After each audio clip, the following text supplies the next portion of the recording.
Olá a todos, sejam muito bem-vindos a mais um Conversando com Economistas aqui do Corecon São Paulo. Hoje o nosso bate-papo vai até Jandira.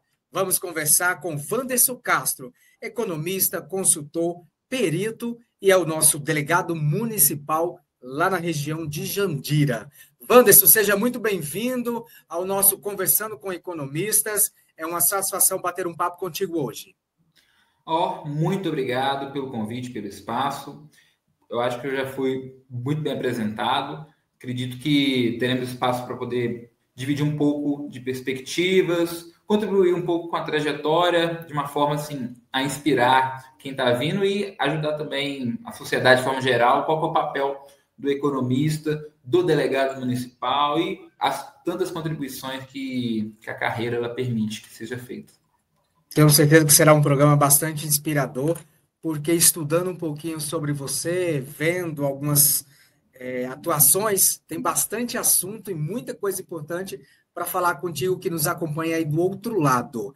Para a gente iniciar, Wanderson, fala para a gente como você iniciou sua carreira e como foi a escolha em fazer o curso de Ciências Econômicas e se tornar um economista.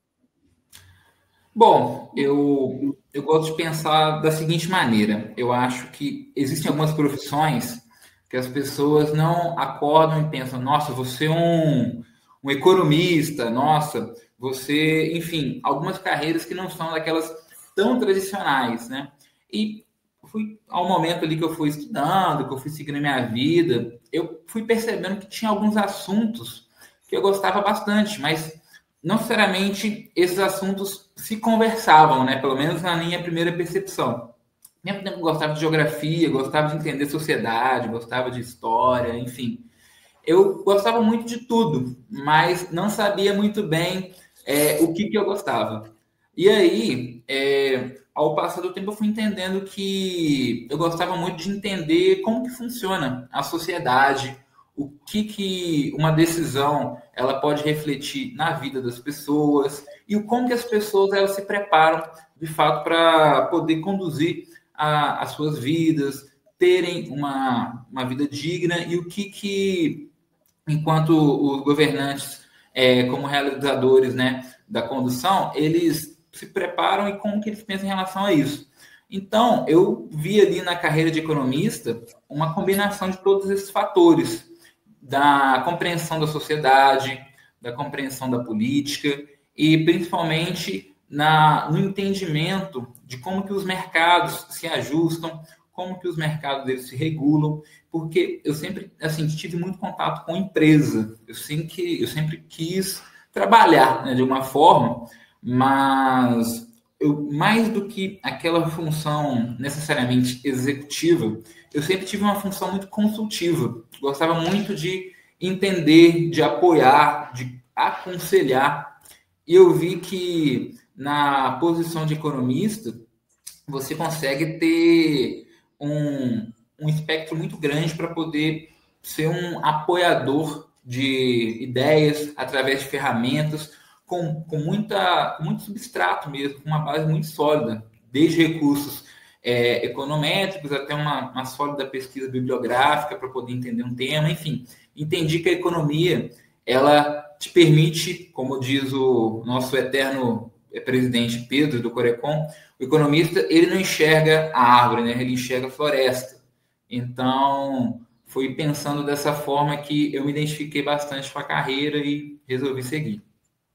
Hoje em dia, a gente costuma, no final do programa, pedir algumas dicas, né? Mas já vamos, ao longo dessa edição, compartilhando essas dicas aí, principalmente para os futuros economistas. Quando você acabou a graduação em economia,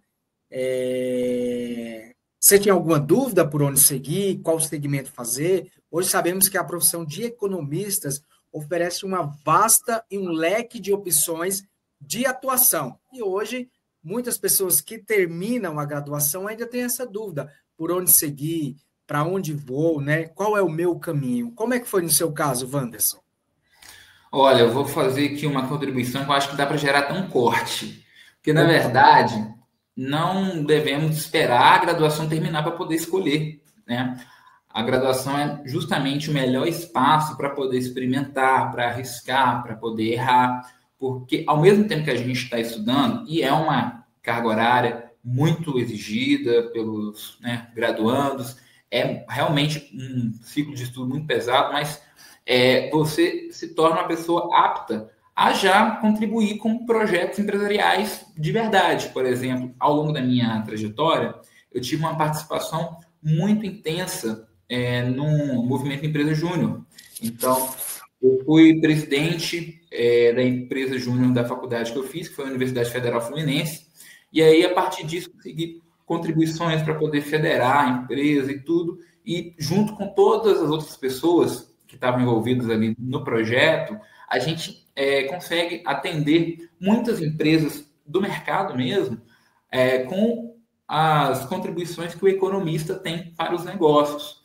Então, foi um momento de entender se era aquilo mesmo que eu queria, fazendo consultoria, ajudando empresários, participando de mesas de negociação, praticando habilidades de competência relacionadas a vendas. Então, ali foi um momento de ser muito sabatinado para poder entender se era aquilo mesmo ou não. E se não fosse, eu estava na graduação e ainda tinha espaço para poder tentar outras coisas, seja carreira acadêmica, seja um outro tipo de atuação no próprio mercado, sem ser algo consultivo, algo mais executivo, talvez um preparo ou para ligas até de mercado financeiro. Acabou que eu optei pela parte consultiva dentro da própria graduação e, como eu estava na graduação, isso me permitiu me posicionar melhor para as empresas que estavam buscando profissionais que ainda não haviam se formado, para poder trazer ali para o seu time pessoas que elas poderiam estar contribuindo junto da cultura organizacional dessas empresas, porque eram profissionais mais júniores, né, iniciantes. Então, o meu momento de decisão, ele aconteceu antes do término da graduação.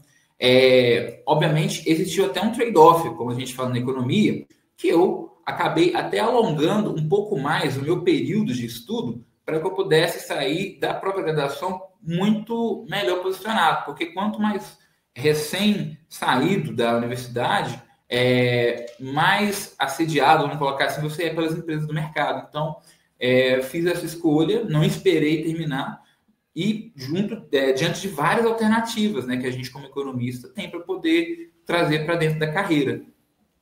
Muito bom, Wanderson. Então, a palavra-chave inicial é arrisque, né? Não tenha medo, né? Procure quando você está já na graduação e não só depois da formação, porque aí você já tem uma experiência até para você ter uma ideia e seguir aí o seu caminho de um excelente economista, como é o caso do Wanderson. Bem, Wanderson, você pesquisando um pouquinho sobre suas atuações, sua carreira, você fala sobre negócios, taxa de juros, regras do Pix, né, as mudanças atuais, educação financeira e também é um perito. Da perícia a gente vai falar daqui a pouquinho. Mas vamos trazer agora um pouquinho sobre esses temas, né? Taxa de juros. Hoje se fala muito que o Brasil tem uma taxa de juros muito elevada. A Selic está em 14,25%. Provavelmente teremos um novo aumento. Isso aí implica, né, no bolso dos brasileiros, né? O que você fala um pouquinho sobre essa taxa de juros, né?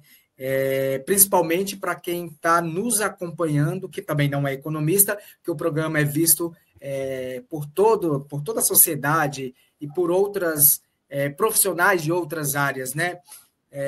Como é que você vê hoje essa taxa Selic, no que ela implica, né?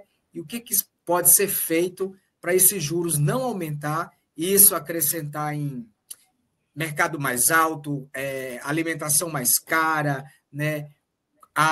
O poder de compra do brasileiro não abaixar. O que você fala um pouquinho sobre esse tema? O que você diz em relação a isso? Qual a sua visão? Sim, os juros, ele é o preço do dinheiro, né? É o custo de quanto as coisas irão custar, né? Vamos colocar dessa forma. E o interessante do próprio economista é poder dar contribuições gerais de todos os assuntos como esses até que você trouxe aí no começo da fala. É notório que hoje no Brasil a gente está num patamar assim, de juros que gera algum desconforto quando a gente compara principalmente com os outros países e a gente compara níveis ali da inflação também, a gente vê a taxa de juros real, realmente ela está num nível muito elevado, está bem descolado do que a gente entende como que seria o aceitável, dado os fundamentos daí que a gente está tendo na nossa economia. Né? Não estamos, na perspectiva deste economista, a gente não estamos com fatores conjunturais tão desarranjados que justificam a manutenção dessa taxa de juros. E o impacto disso para a população, geralmente, é muito negativo para a maior parte, porque desaquece a economia, existe um choque no momento que a oferta de todos os bens e todos os serviços se torna mais cara, e a principal questão é que, às vezes, os ajustes, os estímulos na taxa de juros, eles possuem um certo delay para poder estar refletindo os reais impactos. Então, se não existe uma política fiscal que acompanhe o próprio desempenho das estratégias da política monetária, que é a política de juros, geralmente a taxa de juros ela vai atuar de uma forma isolada, tentando colocar cada vez mais força e não trazendo os resultados mais adequados. É o que a gente observa em partes hoje aqui no Brasil.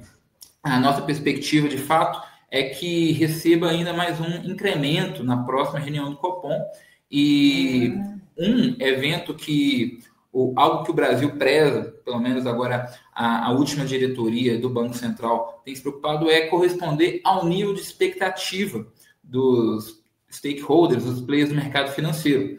E isso tem se confirmado, porque muitas das pessoas que geram essas expectativas são os que acabam contribuindo com o Boletim Focus, que são próprios entes do mercado financeiro. Então, inclusive, até como o presidente Odilon trouxe uma outra contribuição, talvez seria até mais rico para a sociedade se, através de um Boletim Focus ou algum outro documento que seja, as expectativas elas fossem uma contribuição de amplos setores da economia, para que as pessoas, de fato, gerem uma métrica de como que o preço do dinheiro, que é a taxa de juros, está afetando determinados segmentos, porque a gente sabe que existem alguns outros segmentos que conseguem oferir um resultado positivo com esse patamar de juros, e muitos outros eles são desaquecidos muito para manter um nível de inflação saudável. Então, ao longo aí de várias ocasiões, a gente vai perceber que a taxa de juros ela vai sempre oscilando, mas é a forma e o único mecanismo que o Banco Central tem para poder ajustar fatores conjunturais da nossa economia. Foi muito bom você ter citado aí, falado um pouquinho sobre o Boletim Focus, sobre taxa de juros, que a gente lembra que o Corecon está colocando em debate justamente aí esse tema, né? Taxa de juros, Boletim Focus, a gente tem um debate aí muito intenso que está até sugerindo aí um novo plano de desenvolvimento para o país, né? Essa é o intuito do Corecon São Paulo, que vem se reunindo com outras entidades para propor esse debate nacional aí de um novo plano de desenvolvimento nacional para o nosso Brasil. Se ficou interessado sobre o assunto, acesse o nosso site, acompanhe o Corecon nas redes sociais, que tem tudo lá sobre esses documentos, sobre esses artigos elaborados pelo Conselho aqui e que vem propondo aí tanto com entidades aqui da capital como entidades do interior esse debate muito importante sobre o novo plano de desenvolvimento nacional para o país. Falando agora sobre outro assunto, rapidamente, antes da gente entrar no assunto da perícia, regras do Pix. Vamos falar que é um dos queridinhos dos brasileiros, né? E eu estou pegando aqui, eu estou vendo aqui que uma pesquisa inédita revelada pela FGV, a Fundação Getúlio Vargas, que fala que a maioria dos brasileiros realizou ao menos um Pix por mês em 2024. E a média mensal de usuários ativos do Pix superou 60% da população brasileira em 2024. E ainda, o Pix também alçou o Brasil ao segundo lugar no ranking global de países com os maiores sistemas de pagamento instantâneo, atrás apenas da Índia. É isso mesmo, Wanderson? O que você fala aí sobre essa opção dos brasileiros utilizar hoje o Pix? É um grande case, né? O Brasil tem se posicionado muito bem, já não é apenas do Pix já de algum tempo, em tecnologia financeira. Isso muito se deve porque eu acho que é uma questão natural assim do brasileiro, que é saber se virar com pouco recurso, conseguir se desenvolver, conseguir extrair o máximo ali do que tem ao seu alcance. Então, a nossa indústria de tecnologia na vertical financeira, ela é muito desenvolvida. Com isso, a gente conseguiu desenvolver um meio de pagamento que, por si só, ele tem na sua natureza fatores que auxiliam muito questão de desenvolvimento, como um aspecto da economia que a gente estuda, que é a velocidade da moeda. Quanto mais rápido as transações acontecem, mais rápido as coisas acontecem, a economia gira, se desenvolve. Então, a gente vê com o Pix uma ferramenta que possui baixíssimos custos de transação, que é extremamente democrática, todas as pessoas conseguem ter acesso, as empresas conseguem trazer para si em perspectiva muito barata, comparada a uma TED, nossa, um DOC. Hoje em dia a gente nem ouve falar mais sobre esse tipo de transação, que era assim muito caro, né? Colocando numa perspectiva financeira. Então, e é algo que, inclusive, gera um tipo de concorrência, porque não são apenas os bancos, né? As instituições bancárias, instituições de pagamento também, que não necessariamente são bancos, como Mercado Pago, essas demais, conseguem também fazer transações Pix. E com isso, elas conseguem ter uma capilaridade muito intensa na sociedade. As pessoas conseguem trazer para si. Resultado disso, a gente vê que o Pix ele caiu nas graças do pessoal. Realmente tem sido algo que inspira, inclusive, outros países a desenvolver também métodos de pagamento instantâneo como o Pix. E eu acredito que o Brasil tende apenas a consolidar essa posição como pioneiro e fomentador nesse tipo de ferramenta, porque para nós brasileiros isso é muito necessário. Como pode ver, o outro país que divide aí também a cabeceira do ranking é a Índia. Então, assim, a gente está falando de países que não estão no seu nível mais pleno de desenvolvimento e que existe um espaço dentro da sociedade para conseguir fazer com que fatores como a velocidade da moeda seja explorado e a sociedade como um todo consegue oferir a melhoria, né? O ganhar resultado, ganhar benefícios em relação a disfunções que existiam na economia, que são corrigidas com esses progressos tecnológicos. Então, assim, eu acho que o Pix é sensacional. Existem agora várias regras que algumas pessoas às vezes se questionam, né? Que vai taxar o Pix, que não sei o quê. Como é um mecanismo extremamente democrático, ele também está suscetível a muitas tentativas de golpe, a ser explorado de uma forma não com que ele foi concebido.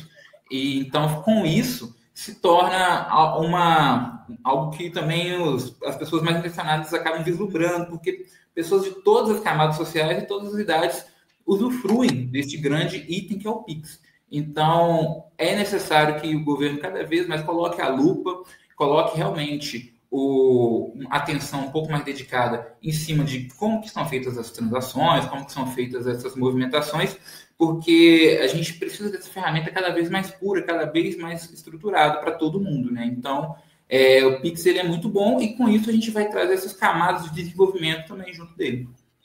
Algo que facilitou bastante a vida dos brasileiros, mas precisa estar super atento, principalmente em relação a golpes. Mas é isso aí. Bem, como eu anunciei lá bem no início, né? O Wanderson também ele tem experiência, ele é perito, né? A expertise dele é cálculos financeiros, revisão de contratos e análises econômico-contábil. Aquela pergunta básica e de praxe que a gente escuta bastante, Wanderson, rapidamente, antes da gente finalizar o nosso Conversando com Economistas, quero fazer perícia, eu quero ser um perito. Qual o primeiro passo? O que eu faço? Quais são os caminhos? É necessário ter só a formação em economia? Explica para a gente. Maravilha. A perícia, prometo até ser bem breve, mas só para poder, inclusive, inspirar também quem venha pelo caminho, né, os próximos futuros economistas. A perícia, ela veio também no momento de entender um pouco mais o que o economista faz. E no momento que eu vi que a perícia ela reúne praticamente todas essas competências, você tem a possibilidade de escolher até dentro da perícia em que se especializar, eu entendi que isso falava muito comigo, sabe? E o que basta para ser perito? Institucionalmente falando, para nós economistas, basta você estar regular com o seu conselho, esteja de acordo, esteja bem registrado e tudo, e isso já é o suficiente numa perspectiva institucional. Só que o mercado de perito, ele, apesar de ser um mercado novo, um mercado que tem muito espaço de crescimento, ele é um mercado muito exigente, porque o trabalho que o perito faz é como se fosse, colocando essa perspectiva que a gente falou de consultoria, é uma consultoria jurídica. Ali é o juiz que está te chamando para ajudar ele a tomar uma decisão. Ou seja, existe um teor ali muito, muito elevado. Então, o ideal a se fazer para se tornar um perito além de estar regular em seu conselho de classe, isso vale para todas as profissões, não apenas os economistas, o mais adequado é você fazer um curso realmente de formação que te prepare para poder entender como que é a estrutura dos autos, o que é uma petição, como que você cobra os seus honorários no trabalho de perícia. Então, o curso, ele organiza as informações para que você continue dentro de um escopo organizado de trabalho, saiba se organizar, enfim.